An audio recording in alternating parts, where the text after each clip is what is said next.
Kali ini kita akan membahas tentang jenis-jenis bunyi berdasarkan frekuensinya.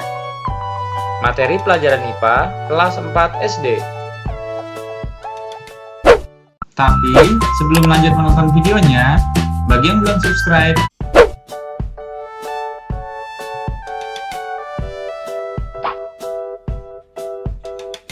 bunyi berdasarkan frekuensinya dibedakan menjadi bunyi infrasonik, bunyi audiosonik, dan bunyi ultrasonik.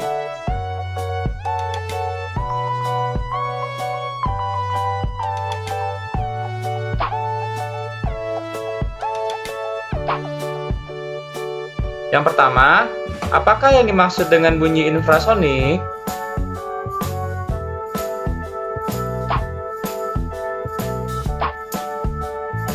Bunyi infrasonik adalah bunyi yang mempunyai frekuensi di bawah 20 Hz.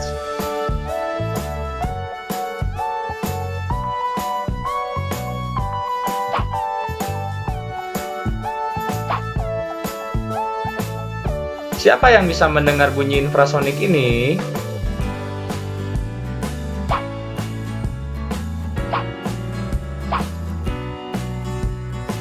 Ini adalah hewan yang bisa mendengar bunyi infrasonik. Hewan apakah itu? Ya, itu adalah hewan lumba-lumba. Kemudian, hewan apa lagi yang bisa mendengar bunyi suara infrasonik? Yang kedua, jangkrik. Kemudian,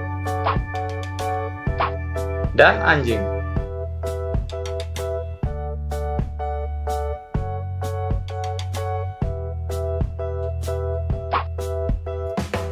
Selanjutnya, apakah ini maksud dengan bunyi audiosonik?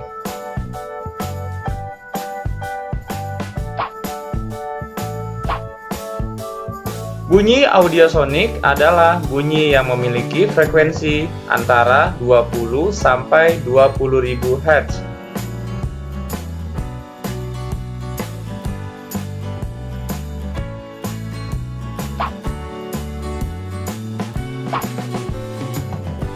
Siapa yang bisa mendengar bunyi audiosonik ini?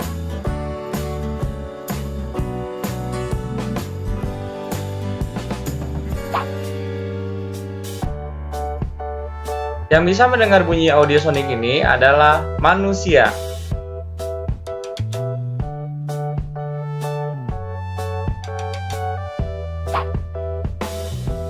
Selanjutnya, apakah yang dimaksud dengan bunyi ultrasonik?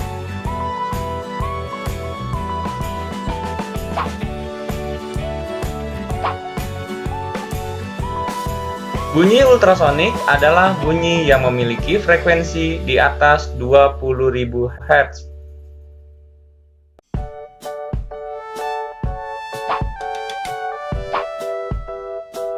Siapa yang bisa mendengar bunyi ultrasonik ini?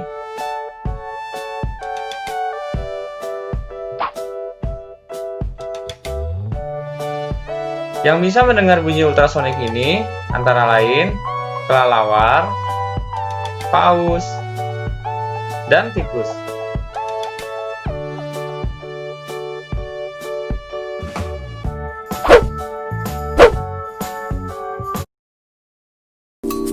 Pertama, bunyi pantul yang memperkuat bunyi asli. Kedua, gaung atau kerdam. Ketiga adalah gema. Pertama, bunyi pantul yang memperkuat bunyi asli. Bunyi pantul yang memperkuat bunyi asli terjadi karena bunyi asli dan bunyi pantul terdengar hampir bersamaan. Hal itu disebabkan karena jarak sumber bunyi dan dinding pemantul cukup berdekatan. Hal inilah yang menyebabkan suara seseorang di dalam ruangan kecil terdengar lebih kuat. Kedua adalah gaung atau kerdam. Gaung atau kerdam terjadi apabila bunyi pantul hanya sebagian yang bersamaan dengan bunyi asli. Akibatnya, bunyi pantul itu akan mengganggu bunyi asli, sehingga bunyi asli terdengar tidak jelas. Misalnya, Bunyi asli C terganggu oleh bunyi pantul V. Bunyi asli K terganggu oleh bunyi pantul C. Sehingga akibatnya yang terdengar hanyalah bunyi asli V dan bunyi pantul K.